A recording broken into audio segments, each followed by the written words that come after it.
vamos entonces a entrar en materia. Y quiero que miremos algunos datos específicos. Tenemos aquí, por ejemplo, en la diapositiva, ustedes la tienen ahí, y el libro de Génesis fue escrito por Moisés, o por lo menos eso es lo que la mayoría de las personas creen, ¿no? No hay una certeza, nosotros no tenemos la certeza de que haya sido Moisés el escritor. Sin embargo, a Moisés se le atribuye el haber escrito todo el Pentateuco. ¿Quién de ustedes sabe qué conforma el Pentateuco?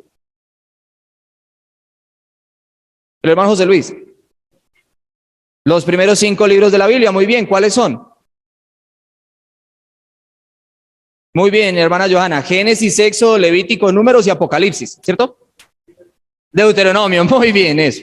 Entonces, los primeros 5 libros de la Biblia, que se llaman Pentateuco, se le atribuyen a Moisés y se le atribuyen que fue escrito en una fecha datada o que va desde el 1491 a 1450 antes de Cristo. Usted me va a decir, venga, ¿cómo así? ¿Los escribió en reversa?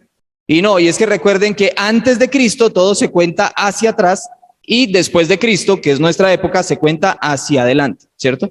No se puede contar hacia adelante porque viene exacto desde la antigüedad hasta Cristo, entonces por eso se devuelve y de Cristo en adelante aumenta. Por eso, entonces, fue escrito en un periodo más o menos de 41 años. ¿Qué creen ustedes que pasó en ese periodo de 41 años?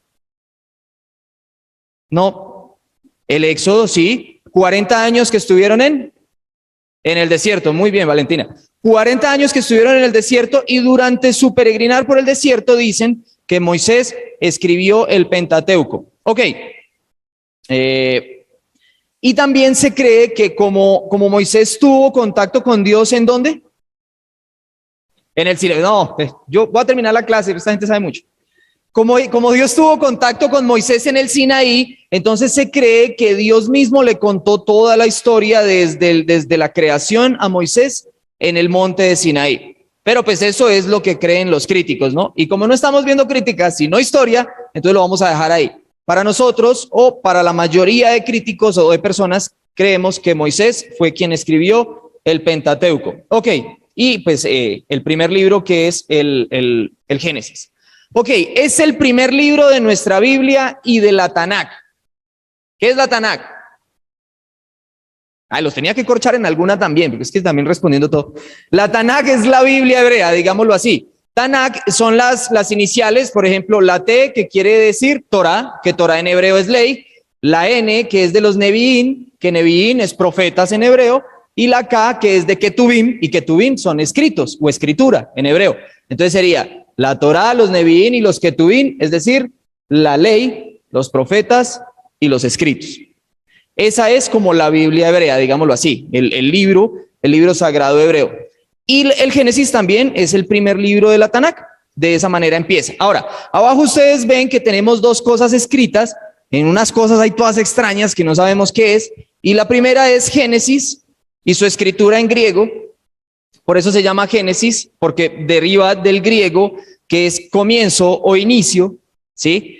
Y ese nombre se lo pusieron en la Septuaginta. La Septuaginta es una Biblia que se escribió por allá como en el 300, 400 años antes de Cristo, fue escrita por algunos escribas que recuperaron toda la escritura en hebreo y pues como en esa época ya no se hablaba hebreo, sino que se empezó a hablar fue el griego, entonces ellos hicieron la Septuaginta o la Biblia de los 70. Mucha gente dice que la Biblia de los 70 porque fue escrita en los 70. No, mentira, eso no sucedió de esa manera. Fue porque fueron aproximadamente de 70 a 74 escribas los que escribieron, los que traspasaron o transcribieron la Biblia o tradujeron la Biblia, o el Antiguo Testamento mejor, y por eso se llama la Septuaginta. Y el nombre lo pusieron ellos. Génesis, que quiere decir en griego, quiere decir comienzo o inicio. Pero realmente, de manera original, se llama Bereshit. El Génesis, nuestro Génesis, se llama Bereshit, que es la segunda de allá. Bereshit, que quiere decir en hebreo en principio o en el principio. ¿Cómo empieza el Génesis? En el principio. Y es que los hebreos eran muy brillantes para ponerle nombres a las cosas y todos los libros hebreos en su mayoría empiezan con la primera oración que empieza el libro. Por ejemplo, este libro se llama En el principio, porque el libro empieza en el principio. Entonces ellos lo llaman Bereshit. Ese es el nombre original. Ok, El Génesis está dividido en dos partes. ¿Quién me dice por qué?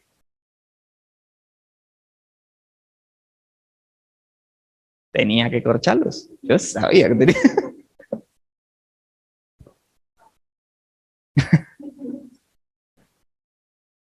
¿Qué creen?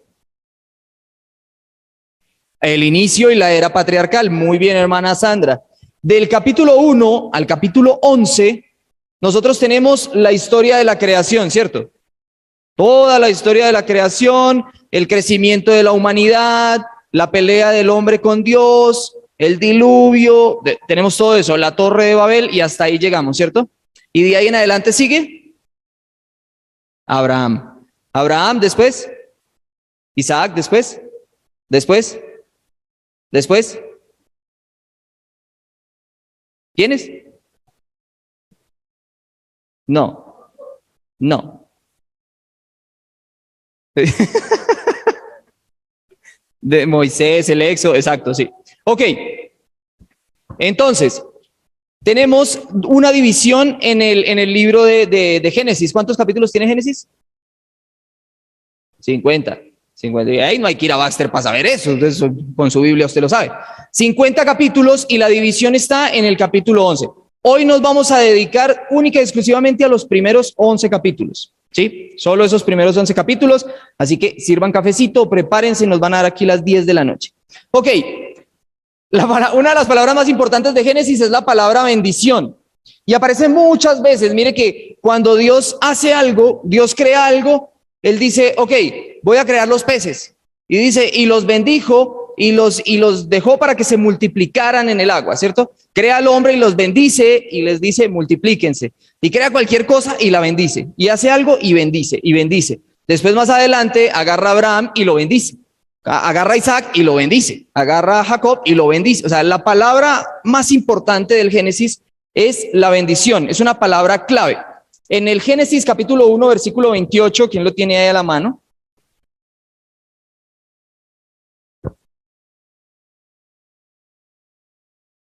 Mateo. Sí, 1:28.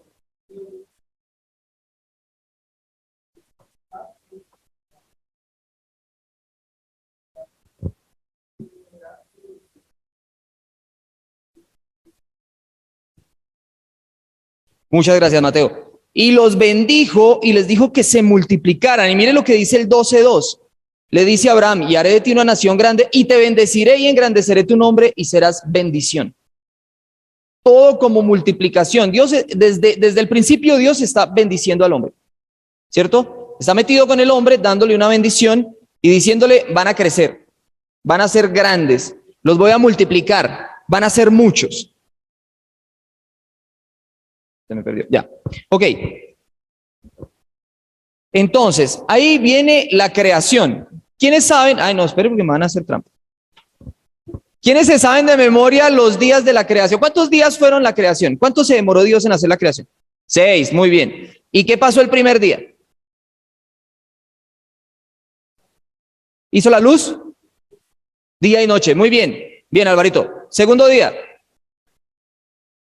Separó las aguas de los cielos, sí. Tercer día. ¿Separó alguna otra cosa? ¿Cómo, hermano? Sí.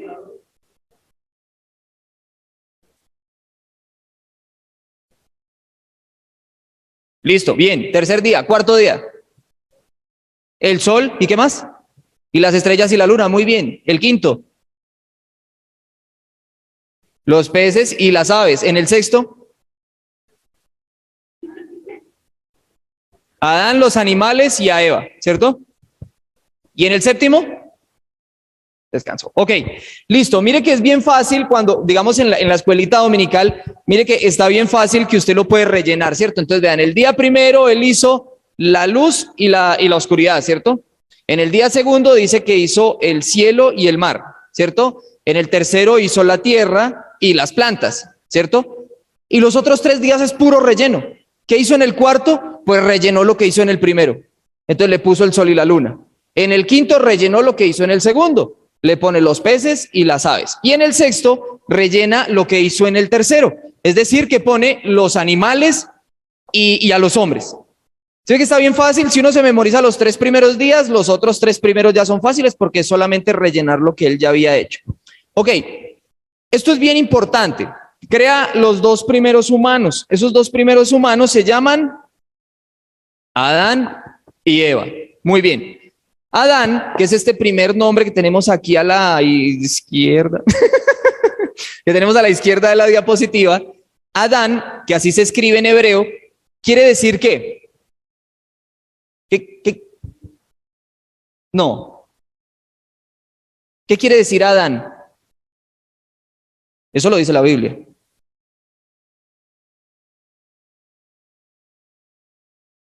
¿O no lo dice la Biblia?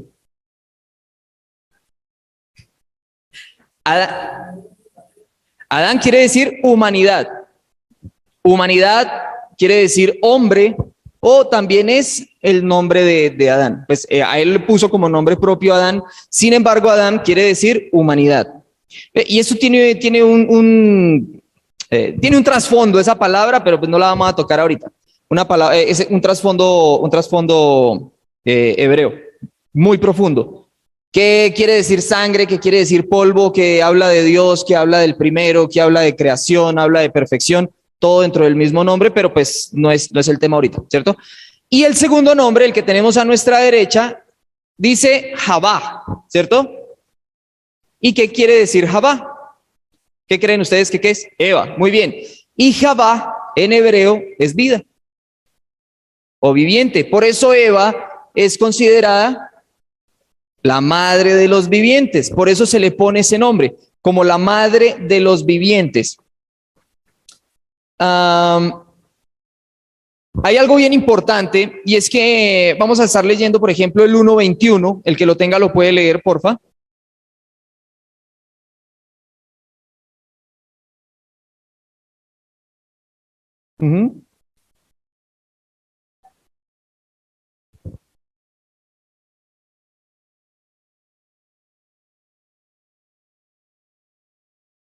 Gracias, Valentina. El 1:21 nos dice, al principio del versículo dice que creó los grandes.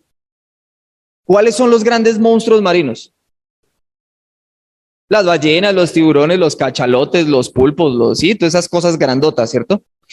Y aparte de eso, también nos hace una aclaración de los grandes monstruos marinos, porque resulta que en esa época, en el antiguo Oriente, se creía, al mar le llaman Yam, ¿cierto? En hebreo mar es Yam, y también le llaman Yam a un demonio que habita en el mar, ¿cierto? Pero no los hebreos, sino los caldeos, los persas, todos ellos. Y resulta que los barquitos navegaban, si ustedes ven, por ejemplo, las historias de Jesús, los barcos no van lejos, o la historia de Pablo, por ejemplo, cuando ellos navegaban en los barcos, ellos no se iban a alta mar, ellos navegaban siempre alrededor de las orillas del mar, de que ellos siempre tenían que estar viendo la tierra, ellos no se metían a alta mar, porque habían creencias de que habían grandes monstruos marinos en el mar que se tragaban las embarcaciones, y a ese monstruo le llamaban Yam también.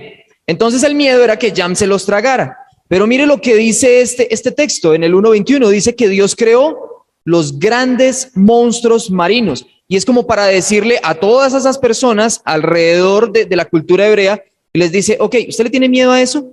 Dios lo creó. Dios tiene poder sobre eso a lo que usted le teme. O sea, el poder de Dios es tan grande que no solamente creó a ese monstruo, sino que también creó el lugar donde habita ese monstruo.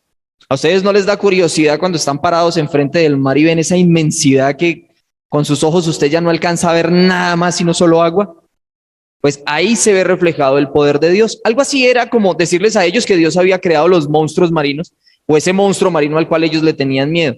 Era para decirles, Dios tiene demasiado poder. Y hay algo similar cuando se habla de los astros, del sol y de la luna. Cuando se crea los astros, y es que también para todos los pueblos paganos, los astros eran dioses. ¿Sí? Ustedes conocen que adoraban el sol, adoraban la luna, adoraban las estrellas, y vuelve y les dice, ok, esos dioses a los que ustedes adoran fueron creados por mi Dios. Fue mi Dios el que creó sus dioses. Y hay uno más en el 1:29, que se los voy a leer yo, y dice, y dijo Dios, he aquí os he dado toda planta que da semilla, que está sobre la tierra, y todo árbol en que hay fruto y que da semilla, os serán para comer. Está muy normal la lectura, ¿cierto? O sea, Dios creó todo para que nosotros comiéramos, es decir, que Él puso a nuestros pies toda la creación. Es muy normal, ¿cierto?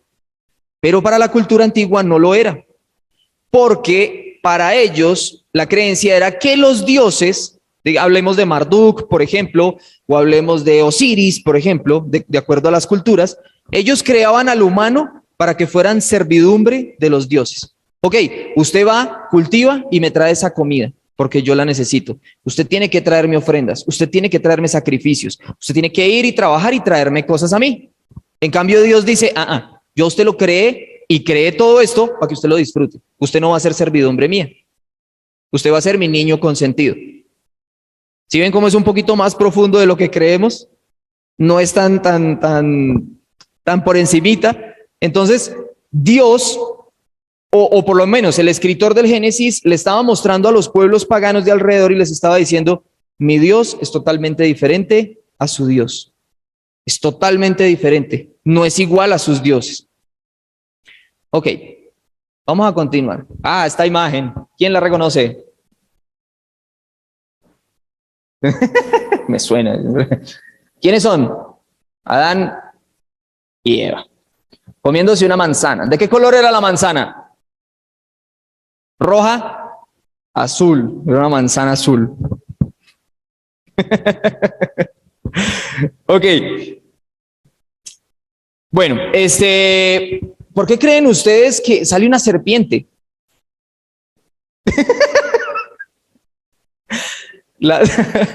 Bueno, en ese momento, pues, Adán creo que era el hombre más afortunado del planeta. ¿Por qué?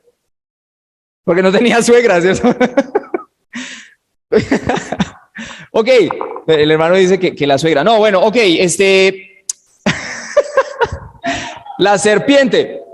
La serpiente para las culturas antiguas, la serpiente era un sinónimo de sagacidad, de inteligencia, de tenacidad. O sea, si a usted lo comparaban, le decía, es que usted es como una serpiente. Quería decir que usted era muy inteligente, que usted era sagaz. Usted las agarraba todas así y aparte tenía algo de malicia, como la serpiente.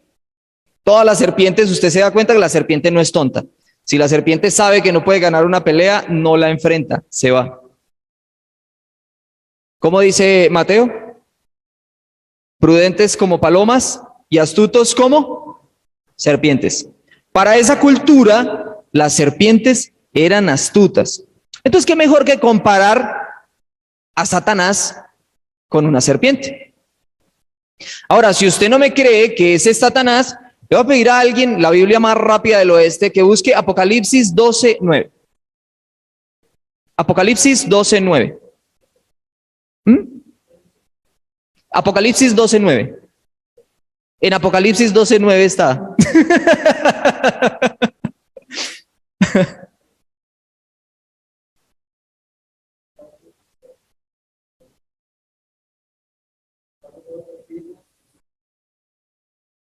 Amén, hermano. Muchas gracias.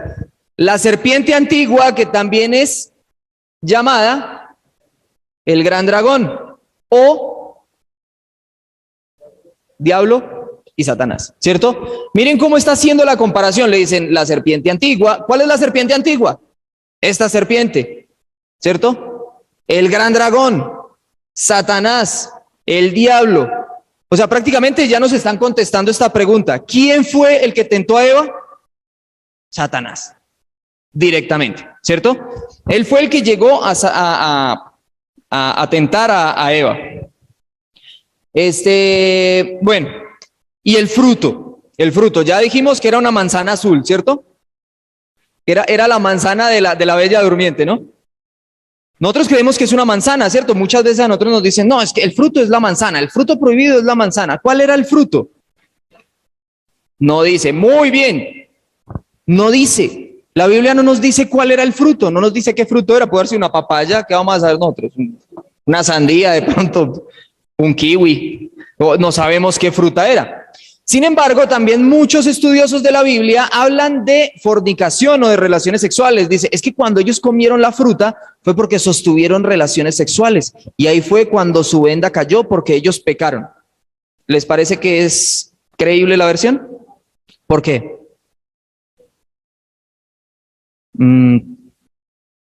En parte sí. Sin embargo, sí, sí, hermano José. Sí, el fruto del árbol, pero podría ser, digamos, una representación, podría. Sí, ajá. Y hay algo muy importante. Ellos ya eran esposos.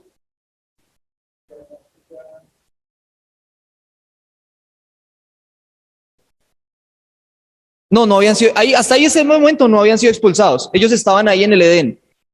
Ellos todavía estaban en el Edén. Eso. Ah, pero eso sí ya es después. Sí, eso ya es después. Pero, sí, hermano. Exacto, sí. Es un eufemismo. Cuando dice conoció es porque tuvieron relaciones sexuales, solo que adorna la palabra, ¿no? Eso es lo que quiere decir eufemismo.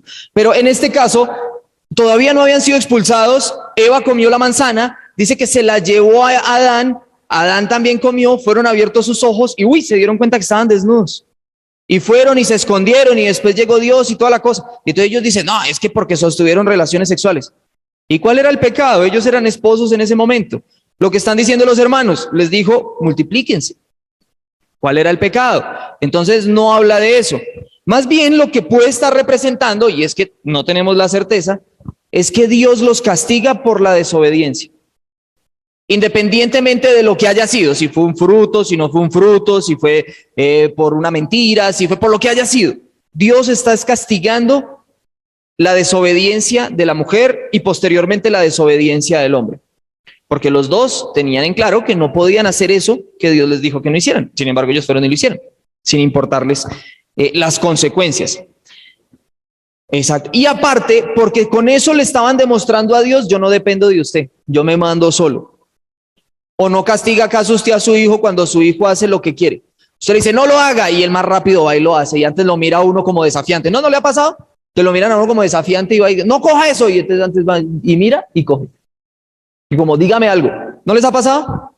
Bueno, a mí no me ha pasado, pero, pero el día que me pase, pues no sé qué va a pasar.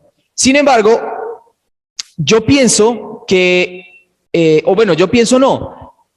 El texto nos dice que Dios los castigó y fue precisamente por esa desobediencia, por no atender a lo que Dios les había dicho. Y porque les dijo, el hombre en ese momento le estaba diciendo a Dios, yo no dependo de usted, porque yo hago lo que yo quiero. Usted puede dar muchas órdenes y usted puede ser muy Dios y todo lo que usted quiera, pero cuando yo quiero comer un fruto me lo como y ya. Eso fue lo que le quiso decir. Y por eso Dios dijo, más bien los vamos a sacar del huerto, no sea que coman del árbol de la vida. Entonces Dios prefirió sacarlos del huerto. Muy bien. Después, ¿qué pasó?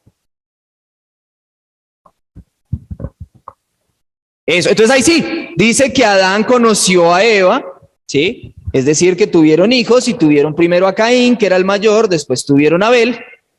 Cualquier parecido con la realidad, ¿cierto? Y entonces dice que Caín era ¿qué? ¿Qué era Caín? Un labrador de la tierra, un agricultor. ¿Y qué era Abel? Un pastor. Un pastor. Era un pastorcito, pero este no era mentiroso. Entonces, dice que cada uno llevó su ofrenda, ¿cierto? Aun cuando ni siquiera Dios les estaba pidiendo, venga, denme ofrendas. Dios no les estaba pidiendo nada. Ellos tuvieron en bien ir y llevar una ofrenda. Sin embargo, mire que la historia de Caín puede, porque a veces uno dice, bueno, pero Dios es injusto, ¿por qué lo castigó si él no estaba pidiendo ofrenda? Pues cualquier cosa que le lleve igual. Pero mire la historia de estos dos de los hechos, de la parejita esta que se murió, Ananías y Zafira. Ananías y Zafira, para los que no conocen la historia, todos vendían sus cosas y se las llevaban a los apóstoles para ser repartidas en partes iguales en la iglesia. Y ellos fueron y vendieron una heredad en X cantidad de dinero, digamos en 2 millones de pesos.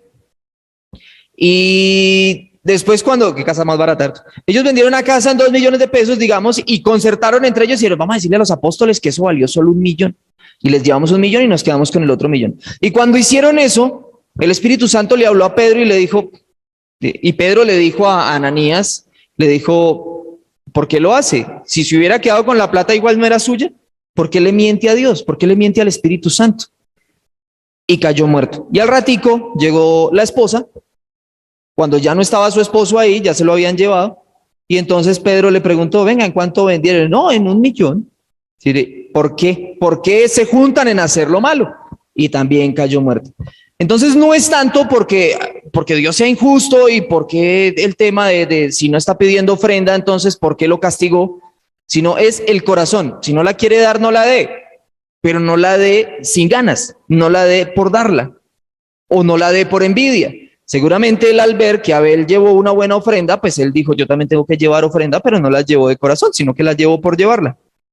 Y ya, solo por aparentar ante Dios.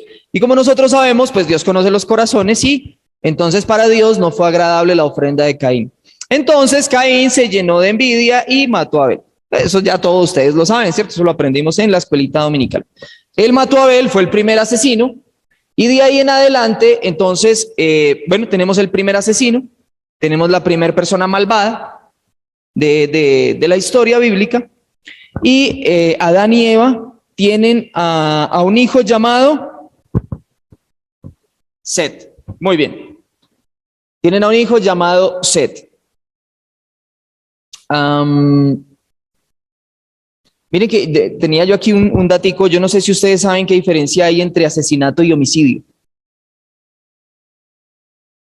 Son sinónimos, ¿cierto? Para nosotros sí, jurídicamente no. Homicidio es, digamos, usted va, sale, maneja su carrito, se le atravesó a alguien, ¡pum!, lo levantó, lo mató. Uy, entonces usted cometió un homicidio. Usted no iba dispuesto a matar a nadie, usted no lo premeditó. O usted va por ahí, se puso a pelear con alguien y le dio un mal golpe y lo mató, ¿cierto? Eso es un homicidio, porque usted no estaba premeditando matar a esa persona, usted no lo planeó, usted no esperó a que saliera y se metiera en un callejón oscuro para ir y matarlo, no. Fue algo fortuito, lo mató. Eso es un homicidio. Y un asesinato es cuando usted lo planea, cuando usted lo hace con sevicia, cuando lo hace con ira, cuando lo hace con resentimiento. Eso es un asesinato. Entonces, Caín fue el primer asesino porque él no fue algo fortuito. Ay, me dieron celos, le pegué un pedrador en la cabeza y lo maté. Ay, qué pecado. No, él lo planeó. Porque si usted se acuerda, en la lectura dice ¿qué le dijo él a su hermano? Que salieran a caminar al campo. O sea, él ya lo tenía todo planeado. Seguramente hasta tenía la piedra por allá puestecita donde lo iba a matar y lo iba a llevar caminando hasta donde tenía la piedra, pero no la iba a llevar en la mano, ¿cierto? Camine, vamos al campo. Nah. Porque esto es como si le dijeran, con un revólver, camine, vamos y nos damos una vuelta. Entonces, seguramente él ya tenía todo planeado y fue y lo mató por allá en el campo. Él fue el primer asesino. Entonces, la descendencia de Adán, para eso no tengo diapositiva. Después viene Set. El hijo de Set, ¿cómo se llamaba? El primogénito. Recordemos que las descendencias en la Biblia solamente aparece el primogénito del primogénito, ¿sí? ¿Cómo se llamaba el hijo de Set? Pues obviamente eso no lo sabe nadie, ¿cierto? Set, después viene Nos. De Nos viene Cainán. De Cainán viene Malalel. Después Yared. Después Enoc. Después Matusalén. Después Lamec y después Noé. Aquí tenemos personas bien importantes, ¿cierto? De Set, nos dicen diferentes nombres y aparece alguien llamado Enoc. ¿Qué tiene de importante Enoc? Un hombre que caminó con Dios. ¿Y qué pasó con él? Desapareció, fue traspuesto, no conoció muerte. Dios lo premió y se lo llevó. Eso es importante saberlo. El hijo de Enoc se llamaba Matusalén. ¿Qué tenía de particular Matusalén? Fue el hombre que más vivió. ¿Y cuántos años vivió? 965. ¿Quién da más? 969. 969 años vivió Matusalén. Fue el que más vivió. Después viene Lamec, que era el hijo de Matusalén. Y después viene Noé. ¿Y quién fue Noé? El que construyó el arca. Bien importante eso, ¿cierto? Y ahí llegamos a esto. Mire que ahí hay tres textos o tres pedacitos de algunas lecturas. Se los voy a leer. Y mire lo que dice la primera. Dice, los dioses tuvieron que drenar los ríos y limpiar los canales y las fronteras de la vida de la tierra. Los dioses drenaron el lecho del Tigris y luego ellos drenaron el Éufrates. Eso es un pedazo del poema de Atrahasis. Después viene, es entonces que le cuenta que hacía mucho tiempo los dioses le habían dicho que iban a inundar el mundo y que debía construir una nave y embarcar en ella todas las semillas de la vida. Es un pedazo de la epopeya de Gilgamesh. Mire el último, ya no se acordaban del corazón del cielo y por eso cayeron en desgracia. Enseguida fueron aniquilados, destruidos y recibieron la muerte. Una inundación fue producida por corazón del cielo. Un gran diluvio se formó que cayó sobre las cabezas de los muñecos de palo, el Popol Vuh. Y nosotros también tenemos nuestro pedazo. Yo no sabía, hoy lo leí y habla de que los hombres hicieron lo malo, se engrandecieron ante los dioses y había un hombre llamado Chipchacón. No sé si ustedes vieron eso en la primaria. Había un dios llamado Chipchacón, y Chipchacón, que era el dios del bien y del mal, inundó toda la sabana de Cundinamarca. Y tuvo que llegar Bochica con su gran vara a desinundar ese diluvio que había hecho Chipchacón. Y esa forma de desinundarlo lo conocemos como el salto al Tequendama. Relatos muy antiguos, pero muy antiguos, ¿de qué? De un diluvio. Nosotros también en la Biblia hebrea, en nuestra propia Biblia, también tenemos el relato del diluvio. Y mire que el de Atrahasis es un poema acadio, el otro es sumerio y el otro es maya. El Popol Vuh es la Biblia maya, digámoslo así. Y no son solamente estos, hay muchos otros relatos alrededor del mundo. Vi por allá uno chino, hartísimos, que hablan de que hubo un diluvio en cierta época. ¿Qué nos dice eso? Que sí hubo un diluvio, que no es inventado, que no es mentira, que lo que está aquí escrito es cierto. Porque si fuera que solo la Biblia lo relatara, uno dice, bueno, pues es que esos eran extremistas ahí, semitas ahí. Pero mire cuántas culturas están narrando que hubo un diluvio. Entonces, sí hubo un diluvio. Si ustedes miran, van a tener también mucho parecido con nuestro diluvio, porque por ejemplo en la epopeya de Gilgamesh se le dice a un hombre, que no me acuerdo el nombre, es un nombre todo raro, que tenía que construir una barca y meterse ahí con su familia y meter las semillas de la tierra y así se podría salvar. O sea, es muy similar, solo que cambian los dioses, cambia el motivo, cambian las formas de hacerlo, pero es muy similar. Todos los relatos son muy similares. Dígame usted, y ustedes me podrán decir, bueno, sí, claro, pero es que uno es acadio, el otro es sumerio, y el otro es hebreo.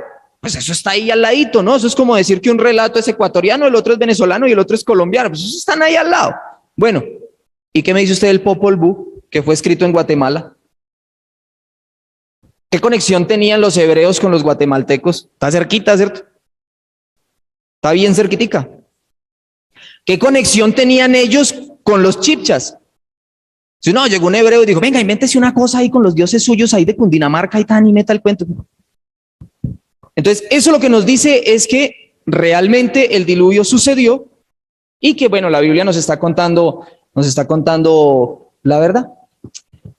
Y este hombre, Noé, que bueno, ya todos sabemos que en ese momento todo estaba mal, la gente estaba pecando, el pecado era desenfrenado, eran idólatras, bueno, tenían muchos dioses. ¿Cómo es que es la palabra? Politeístas, eran politeístas, tenían muchísimos dioses, a todo Dios adoraban. Recuerden ustedes que había un Dios para la lluvia, para el sol, para el crecimiento de los frutos, había un Dios para todo, había Dios hasta para irse a dormir, ¿cierto? Entonces, Dios se molesta y dice, venga, yo voy a acabar a esa gente porque esa gente es mala, tiene un corazón malo y voy a acabar con todos. Entonces voy a mandar el diluvio. ¿Cuántos días duró el diluvio? Sí. 40 días y 40 noches duró la lluvia. Mire que hay un dato que yo no sabía hasta hoy. Uno cada vez que lee bien la Biblia, uno se entera de cosas nuevas. Pues ya vamos para allá. ¿Cuántas parejas sacó Noé de cada animal? Una pareja de cada animal. Listo. ¿Cómo, hermana? Por especie. Listo. Mire que la Biblia dice que sacó 7 parejas de animales limpios y una de animales impuros. Eso sí, los limpios eran los que se podían comer. ¿Por qué sacó 7 parejas? Porque era lo que se iban a estar comiendo durante el tiempo que iban a estar en el arca. Tenían que garantizar que las paredes, imagínense usted, si entonces solamente echaban una pareja de vacas, por ejemplo, pues ellos la comían allá y, bueno, una pareja de vacas no podrían, ¿cierto? Un toro y una vaca, ¿cierto? No, pues iban a multiplicar mucho un par de vacas. Pero hubiera echado una vaca y un toro y ellos a los 3 meses ya no tienen ni vaca ni toro. Ya, ya no hay nada. Y parece que así fue que se extinguieron los dinosaurios porque ellos se los comieron ahí en el arca. Mentira, no se crean esas cosas. Bueno, en fin. Entonces echaron 7 parejas de animales puros y una de animales impuros. Eso es lo que nos dice la Biblia. Llovió durante 40 días y 40 noches. ¿Y por qué fue que la gente no le creyó a Noé que iba a llover? No conocían la lluvia. No se conocía la lluvia. Y si usted mira en Génesis capítulo 2, versículo 6, dice así. Dice, desde el 5 dice, y toda planta del campo antes que fuese la tierra, y toda hierba del campo antes que naciese, porque Jehová Dios aún no había hecho llover sobre la tierra, ni había hombre para que labrase la tierra, sino que subía de la tierra un vapor, el cual regaba toda la faz de la tierra. Es decir, no llovía. Dios como que enviaba un rocío, había un vapor, algo así, que hidrataba las plantas, pero nunca había llovido. Entonces imagínese usted que yo viniera y le dijera, no, arrepiéntase, yo estoy haciendo un arca porque va a Chiquirumbo a andar. ¿Usted me va a creer? No, va a pasar lo que está haciendo, se va a reír. Pues que es chiricumbandar, que eso fue lo que dije, ¿cierto? ¿Qué es eso? Sí, claro, usted se imagina a ese loco dice, no, es que va a llover. ¿Qué es eso? No, va a caer agua del cielo. Está loco, eso no va a pasar, eso nunca ha pasado. Nunca había llovido. Entonces, por eso no le creían a Noé. Y hay algo que yo no sabía, por ejemplo, y es el tiempo que Noé estuvo dentro del arca. Mire, pobrecito. Ahí tenemos las fechas. Dice en el Génesis capítulo 7, versículo 11, que cuando Noé, pero lo vamos a leer. Dice 7:11. En el año 600 de la vida de Noé, en el mes segundo, a los 17 días del mes, aquel día fueron rotas todas las fuentes del grande abismo y las cataratas de los cielos fueron abiertas. O sea, él ya había construido el arca, ya había pasado todo ese tiempo, porque fueron como 2 o 3 años que él estuvo construyendo el arca, hablándole a la gente, predicándole. Sí, que estuvo, ¿o cuánto fue? ¿100 años? Es que 2 o 3 años, imagínense, qué belleza de maestro. Fueron 100 años que él estuvo construyendo el arca, ¿cierto? Hablándole a la gente, la hermana Sandra me está haciendo quedar mal, hablándole a la gente, predicándole a la gente, venga, créame, va a llover, mire, métase al arca, esto y aquello. Nadie le creyó. Y dice que ese día, en el día 17 del mes segundo del año 600, pero de la vida de Noé, no van a creer que es en el 600 antes de Cristo, no, es cuando Noé tenía 600 años, en el día 17 del segundo mes de su vida, empezó a llover. Y mire lo que dice el 8, 13 al 14, dice, y sucedió que en el año 601 de Noé, en el mes primero, el día primero del mes, las aguas se secaron sobre la tierra. Y quitó Noé la cubierta del arca y miró, y aquí la faz de la tierra estaba seca. Y en el mes segundo, a los 27 días del mes, se secó la tierra. O sea, ya por completo se secó la tierra y ellos salieron. ¿Cuánto tiempo estuvo Noé dentro del arca? 1 año y 10 días. 1 año y 10 días. Lo que estuvimos nosotros en pandemia, encerrados en nuestro apartamento. 1 año y 10 días estuvo Noé encerrado en el arca con los animales, con su familia. Ustedes se imaginan el olor del arca con esos animales ahí. Y yo creía, sinceramente yo creía que Noé había estado por ahí 3 meses, 4 meses y a mucho entre el arca. Y hoy me vengo a dar cuenta que es 1 año encerrado en el arca. Mucho sacrificio el de Noé. Ok. ¿Qué es esa imagen? Están bailando felices, ¿cierto? Exacto. Entonces dice que Noé sale, siembra un viñedo, salen uvas, hace vino. O sea, eso es como cuando uno va a Crepes and Waffles para que lo atiendan. Ellos van, cultivan la comida, la llevan, la procesan, pasan 3 días y usted todavía está ahí sentado esperando a que lo atiendan. Él llegó, sembró las uvas, cultivó el viñedo, cultivó las uvas, hizo el vino y se embriagó. ¿Cierto? Es un hombre. Los hombres se equivocan. Se embriagó, se emborrachó y quedó por allá desnudo. ¿Qué pasó? Eso, esos dos. Y el otro que está por allá, el gordito. Siempre el gordito es el malo en todo. ¿Ve? Sí. Sí. ¿Qué está haciendo el gordito de allá? Sí, porque los otros dos son flacos. ¿Ve? Los flacos siempre somos los... Exacto. Y resulta que él, en vez de ir y cubrirlo, lo que hizo fue como ridiculizarlo, ¿no? Como que fue y le dijo a los hermanos. La Biblia es un poquito sobria y dice que fue y le avisó a los hermanos. Seguramente fue, ay, mira que yo veo a mi papá, yo estaba ya acostado, todo desnudo. ¿Sí? ¿Quién sabe qué fue? Y entonces ellos prudentemente llegaron y de espaldas, dice que se pusieron como que unas sábanas así en sus hombros y se fueron de espaldas y lo cubrieron para no ver su desnudez. Después, Noé se enteró de eso, porque los otros eran un poquito chismosos y le contaron seguramente. Noé se enteró de eso y maldijo al hijo que se burló de él. ¿Cuál era? Cam. Muy bien. ¿Y cuáles eran los otros dos hijos? Sem, ¿cierto? Sem, porque Set era el hijo de Adán. Eso. Los hijos de Sem, ¿quiénes son? Israel. Por eso dicen que ellos son semitas, porque son hijos de Sem, ¿cierto? Y los hijos de Cam. De Cam vienen siendo los cananeos. Los cananeos. Entonces, en la maldición que Noé le dice, bueno, sí, prácticamente es como una maldición, él le dice, tus hijos tus hijos van a ser como esclavos o servidumbre de los hijos de tus hermanos. Y por eso es que en la tierra de Canaán, ellos fueron despojados cuando vinieron los semitas y los sacaron de la tierra. Es como el cumplimiento de una profecía ahí en ese caso. Canaán sometido y arrebatado por el pueblo de Israel, que eran semitas, descendientes de Sem. Ya para terminar con esta, tenemos entonces la última historia. ¿Cuál es? La Torre de Babel. Exacto. Se suponía que en ese momento todos hablaban un solo idioma, se reunieron entre todos, dijeron vamos a construir una torre tan alta que llegue hasta el cielo y nosotros podamos estar con los dioses por nuestra propia mano, por nuestra propia inteligencia, ¿sí? Y empezaron a construir la torre. Dice la lectura del Génesis que Dios se dio cuenta y entonces dijo, sí, entonces confundió las lenguas y los repartió a todos por diferentes lugares. Ya no pudieron seguir con la construcción, ¿cierto? Y bueno, temas o datos importantes de ahí es que, primero que todos los pueblos están mezclados. No hay no hay diferentes pueblos, sino que hay un solo pueblo, ¿cierto? Independientemente de si son semitas, si son cananeos, si son de aquí, si son de allá, ellos todos están mezclados, los unos con los otros, ¿cierto?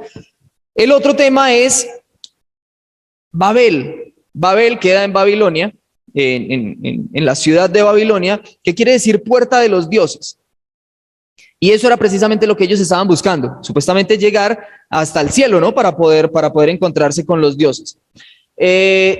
En ese momento también, y gracias a los babilonios, nosotros podemos construir con ladrillos, porque ellos son los que se inventan los ladrillos. Inicialmente se construye con piedra o con barro, pero ellos son los que empiezan a crear los ladrillos. Hay una historia ahí de los dioses de ellos, creo que es con Marduk o algo así, que es el que supuestamente les enseña a cocinar ladrillos, pero ellos son los que descubren el ladrillo y empiezan a construir con ladrillo. Entonces hay una evolución también en ese momento. Pero el castigo de Dios no es porque ellos vayan a llegar al cielo, porque van a llegar al cielo. No van a llegar, no tienen cómo. O sea, ni siquiera el monte Everest, que mide ¿cuánto? Como 8,000 y pico de metros. Y eso está, o sea, no hay cómo llegar. No hay cómo llegar al cielo. Aparte porque el cielo ni siquiera es un lugar, no es un lugar físico donde usted pueda llegar con su mano o con una construcción. El castigo de Dios es por la soberbia y la desobediencia humana. Miren cómo volvemos nuevamente a quedar otra vez en lo mismo que Adán y Eva. Otra vez, la soberbia y la desobediencia humana. Una cosa se va juntando con otra. La desnudez de Noé, ¿no les recuerda a alguien? La desnudez de Adán y Eva, que ellos estaban allá escondiditos cuando Dios los vio. No, es que siento vergüenza. Después Noé sintió vergüenza de sus hijos porque lo vieron desnudo y se molestó. Precisamente por eso. ¿Por qué resultaron, o por qué se dieron cuenta que estaban desnudos Adán y Eva? Porque sus ojos fueron abiertos, porque desobedecieron a Dios, ¿cierto? ¿Por qué resultó desnudo Noé? Por su embriaguez, por un pecado, por desobedecer a Dios, ¿sí? Miren cómo una cosa se va conectando con la otra. Es algo que se viene hilando. Y lo que vamos a ver la próxima semana, que es la segunda parte del Génesis, también viene hilada con la primera parte del Génesis, que fue lo que estuvimos viendo durante esta hora. Entonces, hermanos, eso es todo por hoy. Que Dios los bendiga. Si tienen alguna pregunta, duda o aclaración, órenle mucho a Dios para que les dé entendimiento. No mentiras, ahí nos vemos ahorita más tarde. Cualquier cosa ustedes me preguntan. Los que están en su casita pueden hacer sus preguntas y si algo las podemos responder ahí por YouTube. Que Dios los bendiga, hermanos.